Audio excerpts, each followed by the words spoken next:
Hello, welcome back. My name is Stephanie from The Well-Doing Mama. I am the mom of 8 kids, ages 22 down to 6, and my goal on here is to encourage homeschooling mamas.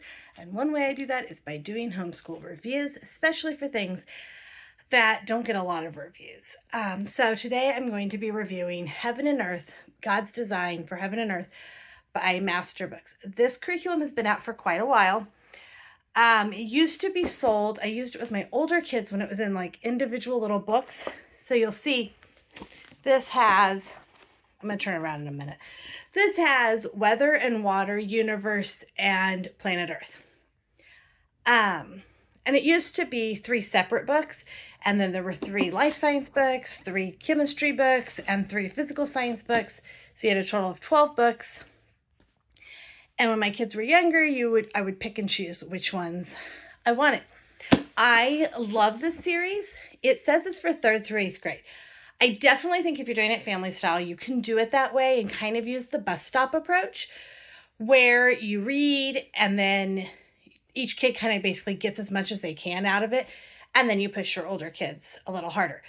For our co-op, we tried the first or second year, to use the physical science book. Sorry, I got to rearrange myself here. To try to use the physical science book for, I think at the time, 3rd graders.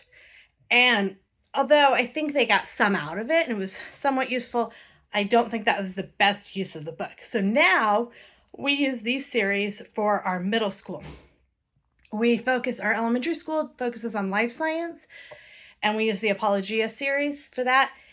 And then for middle school, we use the God's Design. We do Heaven and Earth, Physical Science, and Chemistry. Those 3 big books like this. We do those 3 books over 6th, 7th, and 8th grade and rotate through them. Then by high school, we hit all the different subjects as needed. So that's kind of where we use this is for our middle schoolers. And I think it is a perfect fit for 6th through 8th graders and works really well in our co-op setting. So I'm going to turn around and show you the book and talk about, it comes in a set of 2. There's this book, and then there is a teacher's book. And so the teacher's book, or they call it a teacher's guide. One, it has I don't have it anymore because I threw it away because my kids wrote in it, so there was no reason to save them. And we used this 2 years ago, so.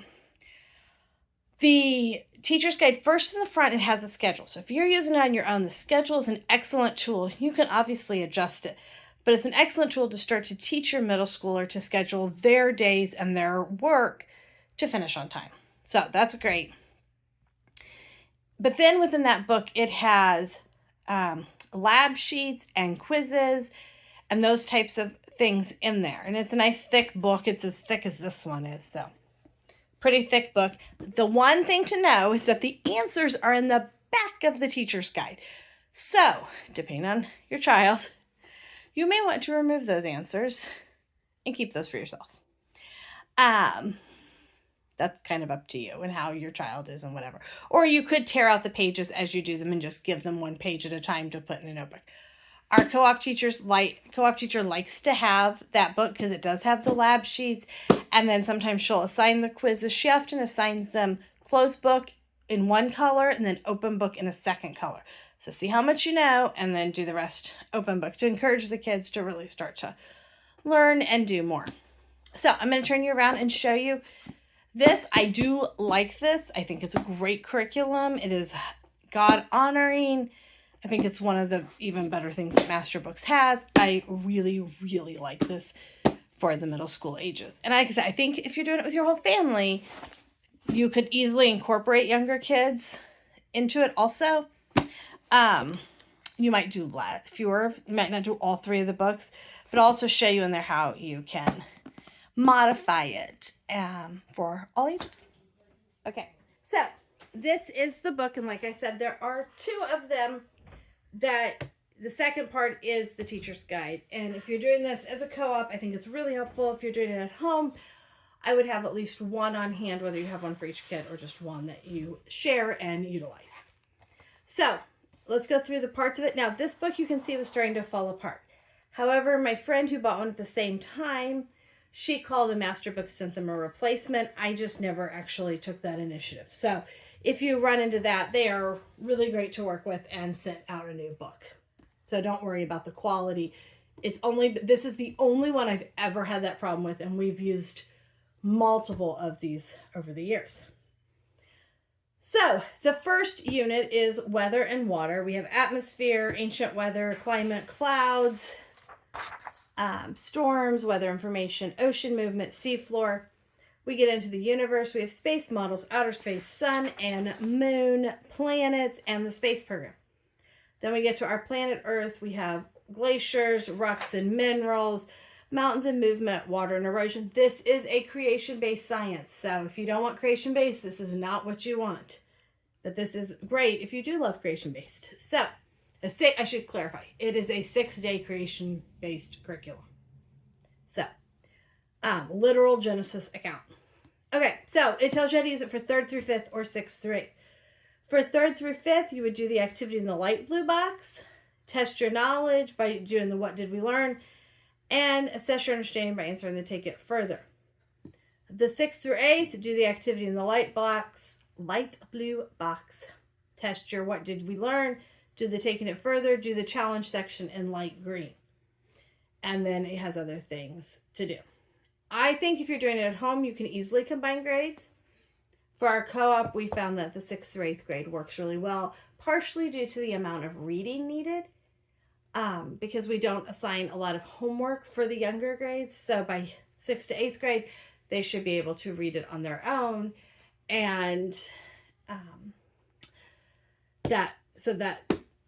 that's part of why it works better, because they can read it on their own in those older grades. Okay, so let's look at lesson 1 fell out. So we have the beginning of it. Then we have the reading. Here are the what did we learn questions. So when you're doing this, you have a couple of options. One is to have them write the answers down. Another option is that you read this as a family. And if you're doing this with younger kids, this is definitely what I would recommend. Read it as a family and answer these together. Kind of like your narration of your Charlotte Mason method.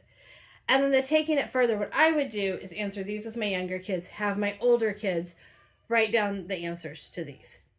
And then we have an activity. Now, what I will say is let me double check, almost all of these have activities. Please do not feel like you would need to do every single activity in here. That would be a lot and overwhelming at times. You can pick and choose what works for your family. Now also then in here they have Bible-believing scientists and the different things that they did. Our kids at co-op made posters of these. Each kid picked one and made a poster. You could have your kids write a report. You could just look up one or two together and talk about them. Lots of great options of what can be done there. Okay. Oh, sorry, my whole chair's moving. Again, same kind of thing. We have vocabulary words. This book does have quite a few vocabulary words. So if you have a middle schooler, this would be a time to start thinking about how do I want them to learn vocabulary. We have some kids that have used Quizlets. We have some that do flashcards. There's just a variety of choices and things along the way. And then, again, it gives you some experiments or little hands-on things that you can do. And then we'll flip and you can kind of see a little bit more. But every day pretty much has these little experiments or things. This is where I would not try to do them all because it would be absolutely too much. Just do some of them. And again, you can see we have the challenge words. We have that. We also have in here, let me see if I can find one. There are some special feature sections. Let's see if I can find one. Let's see, where are they? They must be hiding. Okay, at the end, it looks like there's a glossary at the end for each one. So if you're having your kids make flashcards, or maybe you're doing flashcards as a family together, here's a special feature. So these are just kind of like some extra reading. This is, again, something I would have my older kids do and probably not my younger kids. Just time-wise, and also leveling it up so that the older kids have a little bit more that they're doing. And then, so again, we have, I wonder if I see a final project. I did not actually teach this last time. Actually, I don't teach middle school anymore, so.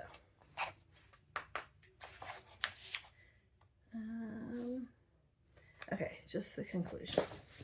So it goes the coral reef. And then, okay. So one of them looked like it had like a final project.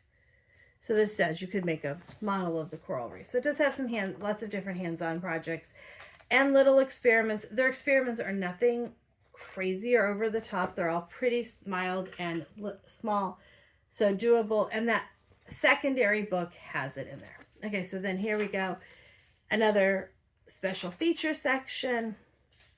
And then you can see there's some reading. The reading each day would not be very long, which is why if I was doing this at home and I was reading it with my kids, I would read 2 sections a day in between each one, go over the what did we learn questions together. I did do that years ago with my kids, and that is how I would lay that out now. Okay, and then we get into the planet, and then we get into the last one, which is talking about, kind of rocks and what the Earth looks like, and models of rocks. It's pretty much laid out. Now, the nice part about it being laid out super simply like this, I'm a little jealous. I always tell the teacher who teaches middle school, I wish the high school books were laid out like this. A small amount of writing, some questions with that writing. Then some more questions with that writing, and an activity at the end. I really like the layout of this as a science teacher because it makes it so doable. And as a mom, it just makes it really doable. You can be like, go read lessons 10 and 11. Write your answers on a sheet of paper. If you have older kids, you can be like, write your answers. Let's review the vocabulary. And then talk about it and move on. Or maybe have them do the quiz. It's very well laid out and totally easy. I actually have a picture of my little kids doing this with my husband right after I'd had a baby. So that was a long time ago. So this, I feel like, is laid out super, super well for kids to do a lot of the work on their own, but it's also really great if you want to do it as a family. So I hope that gives you kind of a little, now some of these, like this one, complete the famous mountain worksheet. That's going to be a worksheet that's inside of that teacher's guidebook, which is why I think it's useful to have at least one, if not one for each kid, so that you have those extra worksheets and things. Now, if you're like, we are going to do science simply, you can just skip some of those, and that will be fine too. You do not have to do all of these. But I hope that gives you some idea and some look into this. I really like the way this is laid out. I think it is laid out very well. I think it's a great level. It has a lot of great information, but is definitely in a very doable format, and it works great for a co-op class. Thanks for joining us today. Please leave a comment if you have something else you'd like me to talk about or you have any questions. Please hit the like button and subscribe to see more videos about what we do.